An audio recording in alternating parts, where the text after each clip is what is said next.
Hello friends, स्वागत है आप सभी का आपके अपने YouTube channel study for one day exam में। तो आज से यूपीटीपीएससी के द्वारा जो पेपर कराए गए हैं उसमें से कंप्यूटर की क्लास जो है स्टार्ट करते हैं। तो इसमें जो दो प्रैक्टिस सेट आएंगे, जिसका पहला प्रैक्टिस सेट आज स्टार्ट करते हैं। इसका पहला क्वेश्चन है, कंप्यूटर प्रणाली में निम्न में से कौन सा एक ऑपरेटिंग सिस्टम नहीं है। तो इसमें से कौन सा ऑपरेटिंग सिस्टम नहीं है ये आपको बताना है। ऑप्शन है आपका विंडोज़, MS ऑफिस, यूनिक्स या फिर लाइनक्स। तो यहाँ पे राइट आंसर क्या हो जाएगा, MS ऑफिस, क्योंकि MS ऑफिस ऑपरेटिंग सिस्टम नहीं होता है, यह एक एप्लीकेशन सॉफ्टवेयर है। तो ध्यान दीजिएगा यहाँ पर, यहाँ आपका राइट आंसर क्या हो जाएगा, MS ऑफिस। ये क्या है, एक एप्लीकेशन सॉफ्टवेयर है। बाकी विंडोज़, यूनिक्स और लाइनक्स तीनों ही जो है ऑपरेटिंग सिस्टम है, ये ध्यान दीजिएगा। नेक्स्ट क्वेश्चन पे चलते हैं। इंटरनेट पर कंप्यूटर की पहचान किस प्रकार निश्चित होती है। ऑप्शन है आपका IP address, email address, street address या फिर यूज़र ID। तो यहाँ आपका राइट आंसर क्या होगा, IP एड्रेस। IP एड्रेस द्वारा इंटरनेट पर कंप्यूटर की पहचान निश्चित होती है, क्योंकि जब कोई कंप्यूटर वेब जो है सूचना जैसे प्राप्त करता है, वो IP एड्रेस द्वारा ही सूचना प्राप्त करता है। तो सूचना प्राप्त करता है तो उसी से उसकी पहचान भी हो जाती है। अगला क्वेश्चन है आपका, कंप्यूटर प्रणाली में निम्न में से सबसे अधिक संग्रह क्षमता किसकी होती है। तो सबसे ज़्यादा संग्रह करने की क्षमता किसकी होती है ये बताना है आपको। ऑप्शन है आपका किलोबाइट, गीगाबाइट, टेराबाइट और मेगाबाइट। तो यहाँ ध्यान दीजिएगा, आपका सबसे ज़्यादा संग्रह करने की क्षमता टेराबाइट में होती है। यहाँ बेसिकली होता क्या है, देखिए ये एक 8 बिट बराबर जो होता है, 8 बिट बराबर 1 बाइट होता है। और इसमें 1024 मतलब 1024 बाइट अगर जोड़ेंगे तो ये 1 किलो बाइट के बराबर होगा। और जब 1024 मेगाबाइट जोड़ेंगे तो ये 1 गीगाबाइट हो जाएगा। और जब 1024 गीगाबाइट जोड़ेंगे तो 1 टेराबाइट होता है, 1 TB टेराबाइट होता है। तो ये बेसिकली ध्यान दीजिएगा, तो 1 टेराबाइट सबसे मतलब टेराबाइट जो होता है वो संग्रह करने की सबसे अधिक क्षमता वाला प्रणाली कंप्यूटर प्रणाली होता है। अगला क्वेश्चन है आपका, बाइनरी संख्या 111 4 टाइम्स 0 और 4 टाइम्स 1 का दशमलव समतुल्य क्या होगा। ऑप्शन है आपका 1806, 1807।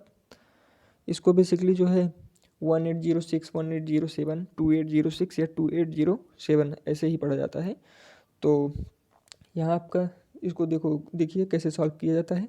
जो बाइनरी संख्या आपको दी गई है यहाँ पर, इसको दशमलव में बदलना है। तो दशमलव में बदलने के लिए क्या करते हैं, सबसे पहला काम इसमें यह है कि आप राइट साइड से जो है, इधर से राइट साइड मतलब इधर से हम लोग को इधर चलना रहता है। और इसमें करना क्या है ये ध्यान दीजिएगा, यहाँ पर 2 की पावर जो है लगाते हुए चलना है। जैसे ये फर्स्ट नंबर है तो 2 की पावर 0, फिर 2 की पावर 1, 2 की पावर 2। तो जितने भी डिजिट मिलते चलेंगे, यहाँ ये इसके स्थान पर, ये इसके स्थान पर, ये इसके स्थान पर, फिर ये इसके स्थान पर, तो 2 की पावर 2, ये यहाँ हो जाएगा सेकेंड आपका, और ये थर्ड यहाँ हो जाएगा। तो इसी की तरह जो क्रम से जो है 2 की पावर 3। तो जितने भी ज़ीरो हैं उसको आप नहीं भी लिखेंगे तभी चल जाएगा। जैसे अगर हम इसको लिखते भी हैं 2 की पावर 4, यहाँ पे 2 की पावर 5, तो लास्ट में क्या होता है, इसका जो ऊपर संख्या दिया है और जो उसके नीचे लिखे हैं आप उसका मल्टीप्लाई होता है। तो जीरो में किसी भी चीज़ किसी भी संख्या का कितनी भी बड़ी संख्या हो उसका मल्टीप्लाई करते हैं, गुणा करते हैं, तो वो जीरो ही हो जाता है। तो ये चारों अंक जो है नहीं भी लिखेंगे तब भी चल जाएगा। जैसे ये फर्स्ट नंबर सेकेंड को 2 पावर 1 हो गया, फिर थर्ड का 2 की पावर 2 हो गया, फोर्थ का 2 की पावर 3 हो गया, फिर 5 6 7 8 नहीं भी लिखेंगे चल जाएगा, फिर